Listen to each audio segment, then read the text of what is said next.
Greetings and welcome to another powerful edition of the Community Defender Talk Show. One powerful hour of truth in a day of falsehood. I'm your host, Brother Daryl Muhammad, and welcome to the Community Defender Talk Show once again, where we're going to have another hard-hitting installment of truth in the South Louisiana area. Of course, the man that you see behind me on the screen is none other than the man of the hour, the Honorable Minister LUS Fiber, God's man on the straight path. We are, of course, going to have a wonderful show for you this evening. On tonight, we're going to have by phone the regional representative of the Honorable Minister LUS Fiber, a regional minister in the Nation of Islam, which I am a member. A brother who has been on the battlefield as a minister of God's pure word for nearly 3 decades. Tonight's topic is going to be symbolism versus substance. Symbolism versus substance. So what we're going to do right now is we're going to get into some of the substance with the regional minister, the regional representative of the Honorable Minister LUS Fiber. Many of you know this wonderful brother minister, Robert Muhammad. Brother minister, are you on the line? Yes, I am, brother. Can you hear me? Yes, sir. Yes, sir. I can hear you. It sounds like there's a little reverb in the line. I'm not sure where it's coming from, but yes, sir, I can hear you, sir. And I'm very, very glad. I want to thank you, first of all, for taking time out of your very busy schedule to come to the Community Defender via phone. And of course, we definitely want to thank you for your time. We know you're a very busy man of God.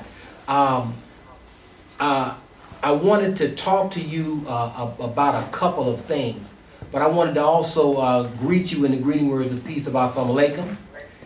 Wa alaikum salam, brother. And I How wanted are you and the believers there in Baton Rouge? Everybody is doing fine, doing absolutely fine. The believers are always doing well because the believers believe.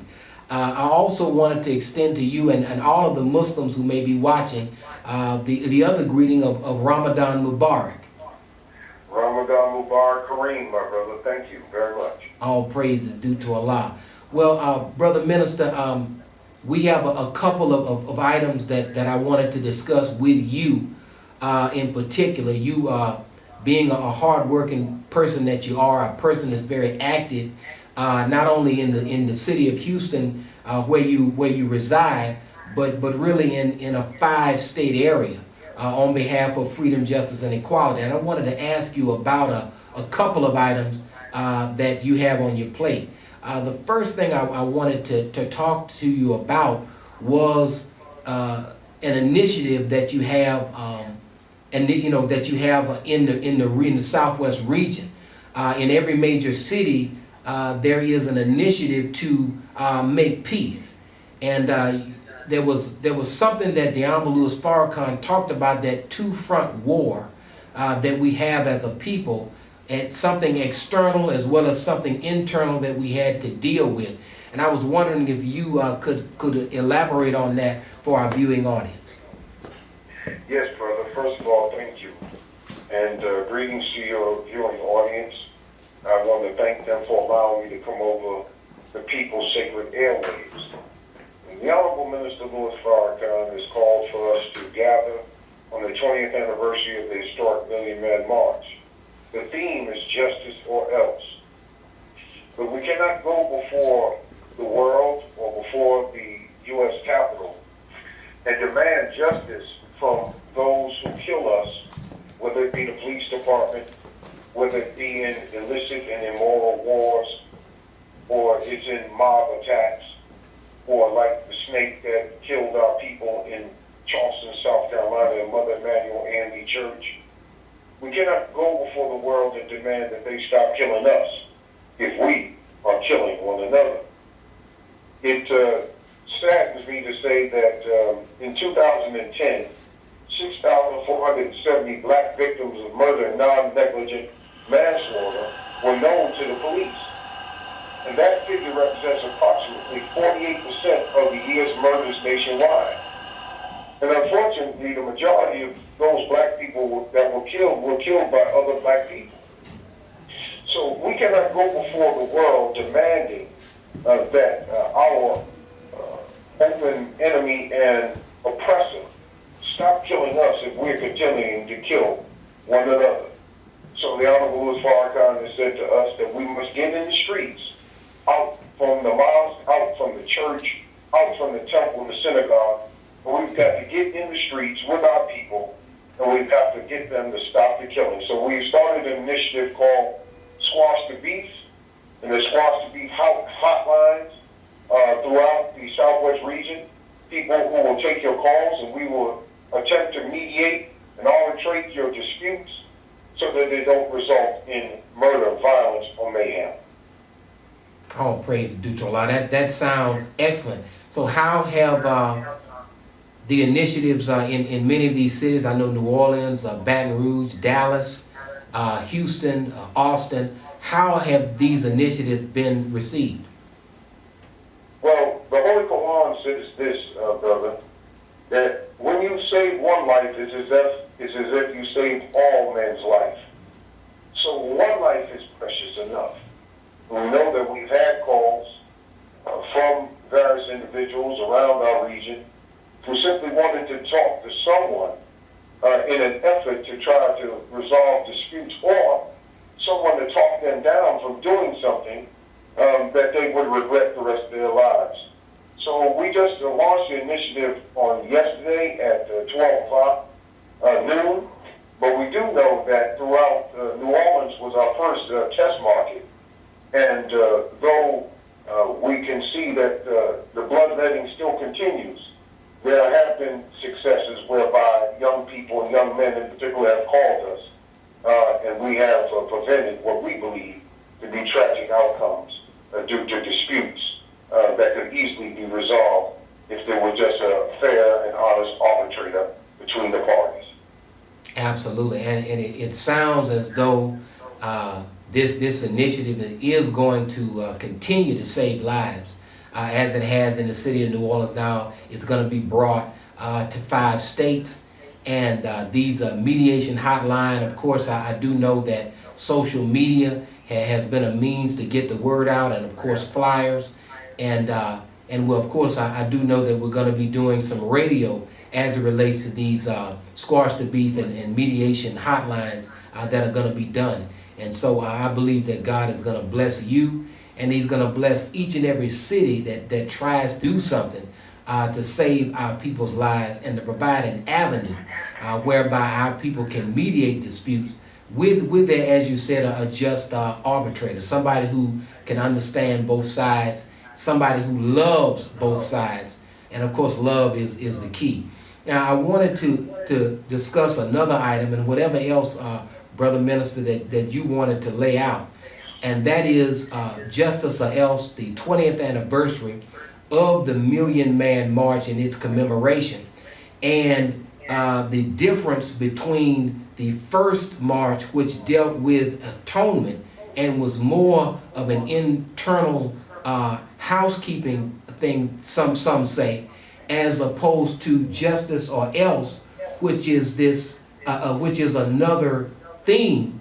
And how do you see the connection between these themes presented to us by the Honorable Minister Louis Farrakhan, and the I would say congruence of the differing themes over this 20-year period of time that we've all been working hard to raise our people up? Well, brother, think of it this way. In the book of Numbers, Moses and Aaron took a survey, or census, if you will, of the children of Israel as they made an exodus. And at the end of the book of Numbers, in the 26th chapter, Moses, along with his helpers, not Aaron at that time, but his helpers, the grandson of Aaron, took a census of the children of Israel.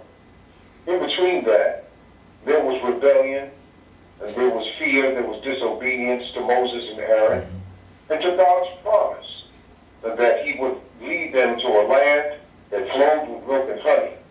But unfortunately, they saw some giants in the land, and 10 of the 12 spies that spied the land came back with negative reports and spooked the children of Israel. And the elders and children of Israel wanted to pick a captain and go back to Egypt.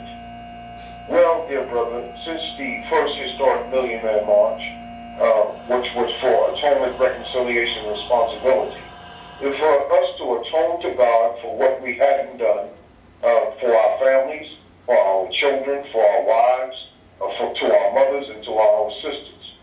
And it was to put on a demonstration, if you will, of the humility of the black man in trying to civilize himself or show himself as civilized before the whole world. And that display was successful. It was reconciliation because on that stage we had Bloods, we had Crips, we had Gangster Disciples, we had Four Corner Hustlers, we had all of the street gangs represented there in peace. And lastly, it was responsibility. We had to take responsibility for our communities. And at the end of the Million Man March, we took a pledge. And a part of that pledge, and part of the charge that the Honorable Louis Farrakhan gave us, was to go back and to join a house of worship of our choice, to go back and volunteer in some group or organization. And we can report that at the end of the Million Man March, in the weeks thereafter, months thereafter, the traditional civil rights organizations had to hire staff to handle the volunteers that flooded in. We know that more than 25,000 black children were adopted due to the announcement made at the Million Man March. And the New York Times reported that 1 million more black men voted in 1996 than in 1992, that we can safely say helped Bill Clinton become president during the second term, in spite of the fact that they tried to impeach him. Lastly, brother, we could have gone further, except for as we tried to formulate and form the African American Leadership Summit, there's an old saying that he who pays the piper calls the tune. And so those who fund our civil rights, our traditional civil rights organizations and our black groups, unfortunately don't reside within our community, and they don't like the Honorable Minister Louis Farrakhan, as they attempted before the Million Man March's mobilization to separate the man from the message. And so we see that faith-based initiatives did not begin with George Bush, but began with Bill Clinton. When we saw a falling away, and the church doors that were open to the Honorable Minister Louis Farrakhan, the Anglo or the white evangelicals impressed upon our black Christian brothers to then categorize the Honorable Louis Farrakhan as the Antichrist. In so much as 85% of the men that stood on that mall, nearly 2 million black men stood on that mall, and 85% of them were Christian.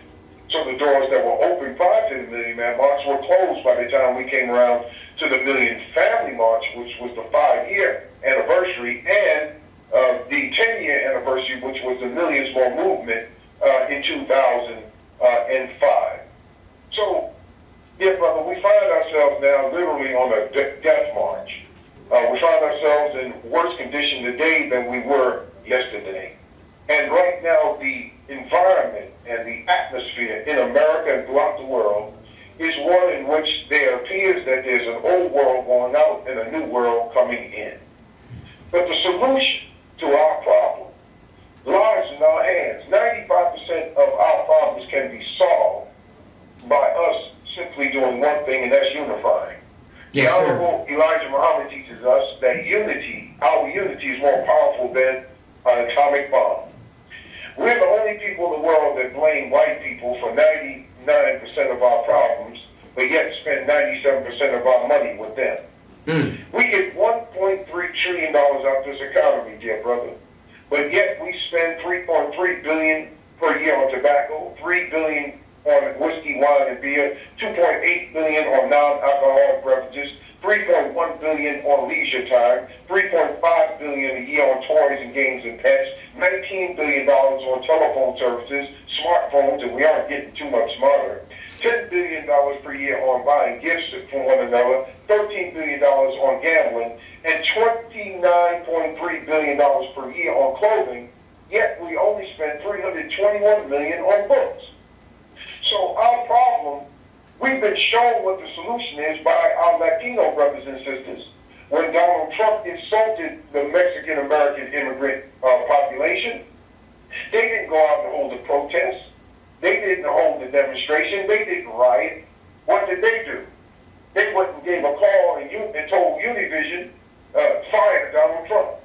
They went to Serta Mattress and they went to Macy's and they told them, fire Mr. Trump. So all of them called up Mr. Trump and said, Mr. Trump, you're fired. You know something, brother? We could do the same thing, and that's what the or else is. You see, we got to redeem the substance of Dr. Martin Luther King from those who have misrepresented him as a dreamer. Dr. King from 1966 to 1968 was a different man, and today we must represent him as he was from 66 to 68. He called for boycotts, economic withdrawal, and he was planning a poor people's campaign of all races, creeds, and colors to the United States Capitol. And today, the Honorable Minister Louis Farrakhan is calling for justice, not only for black people, but for our Latino brothers and sisters. He's calling justice for women who work the same job as men but get less pay.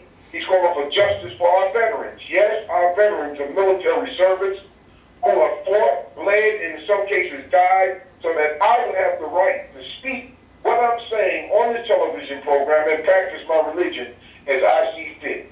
They deserve justice like everyone else. We want justice in the educational system. We want them to stop dismantling our public schools, and if they're going to start charter schools, then stop starting charter schools that are corporate charter schools that are backed or funded by the same people that back and fund and invest in private prisons. We are saying today we want environmental justice. We want to stop polluting our air, our water, and our land. We want justice for the Native Americans. We want justice for people who don't want their children vaccinated or forced to be vaccinated by the state. We want justice or else. And the or else is that we will withdraw economic support. Last point I'll make on that, brother, is this. What does Santa Claus have to do with Jesus? And what does a Christmas tree have to do with the birth of Jesus Christ on December 25th? Well, how have we mixed paganism in with the birth of the Savior, Jesus Christ, the Messiah, as he's called in the Holy Quran? And why do you go out and buy a new suit on Easter every April and every March? What does that have to do with the resurrection of Christ Jesus? I say to you, brothers and sisters, that we've been bamboozled, we've been hoodwinked, we've been taught, and we are the ones through our profligate spending that put people in the black while we in our community continue to suffer. The last point I'll make on that, brother, is this. Why, mother, do you allow your child to talk you into standing in line, pitching a tent in front of Foot Locker or the Foot Locker or the Athlete's Foot, and stand in line and get in a fist fight for a pair of $230 Air Jordan sneakers? When I traveled to China, I found out in Asia those shoes only cost $8 a piece to make. Well, why would you stand in line to get some sneakers, but you won't go to the PTA meeting, nor will you stand in line to vote? My dear brothers and sisters, it's time now that we get their attention like the Latinos got Donald Trump's attention. It's time now that we perform an economic withdrawal so we may redistribute the pain, as Dr. King was teaching us before he was assassinated on April 4th, 1968. Man, that is a whole lot of information there, brother minister. And I would just want to add that economic withdrawal. When you look at those bus boycotts, it basically opened up the door to where all of the demands that were made in those times of boycott were absolutely given after the economic pain was felt by the enemy. So it's a very effective tool, and it's been effective for every people that have ever used it. And I'm very, very happy that it's on the table as we go to 10-10-15 justice or else. I'm very happy that the Honorable Minister Louis Farrakhan is really showing the bright side, the hidden side of Dr. King, so that people can really get introduced to the real Dr. King, rather than the amalgamation and the processed Dr. King that we've been delivered all these years. And so I'm very pleased that that's happening, that all of these leaders are being introduced to us the way that they actually were, so that they can empower us even from the grave. So we're very happy about that. I want to, of course, congratulate you, Brother Minister, on the wonderful initiatives that you have in a 5-state area that Allah has blessed you to perform. And I hope and pray that you'll continue to help our leader, the Honorable Minister Louis Farrakhan, as I know you will. And I just want to ask if there any final point that you would like to make. And we of course want to thank you once again for your precious time. Is there another point that you would like to make, Brother Minister? I would like everyone to go to justiceorelse.com and sign up right away. Regardless of creed, class, or color, we want justice. We want justice for all. We want equal we want the laws applied equally, regardless of creed, class, or color. So regardless of your creed, your class, your color, we're telling you, come on with us to Washington, D.C. on 10/10/15, Justice for Else, here in America. And we ask you to visit us at Muhammad Mosque, number 65, there on Plank Road, and become a part of the local organizing committee of the 20th anniversary of the Million Man March. And we're asking you not only to be a part of the mobilization of getting on the bus with us, but we're asking you to come on back and go to work in Baton Rouge to stop the killing in the street, to end the income inequality, to produce and promote better education, better health care, and a better living environment for all of our people, regardless of creed, class, or color. It's time now, brothers and sisters, that we fight together for justice.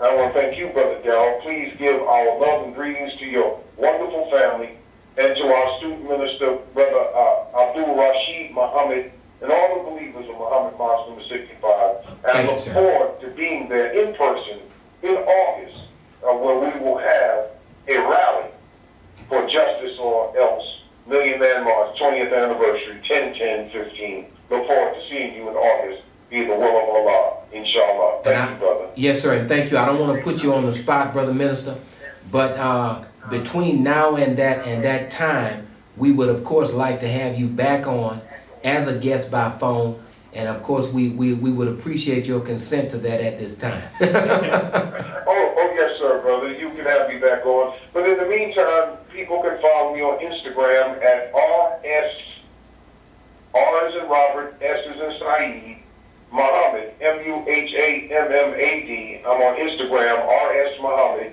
on Instagram, and on Twitter, I'm at Dots Connector. I'm the Dots Connector on Twitter.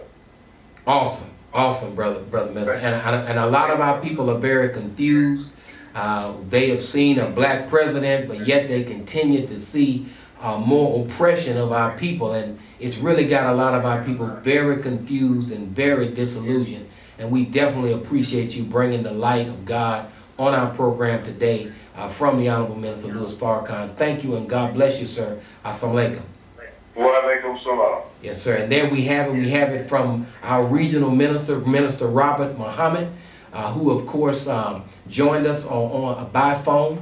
And those kinds of information, that kind of mess, that kind of energy is exactly what is needed to move our people forward. He spoke here a few years ago in Lafayette at the Imani Temple, and I can tell you he captivated the audience the entire time he was delivering the word. And of course we definitely want to thank once again the Imani Temple for having the courage to have a strong brother like this brother or at your church. I want to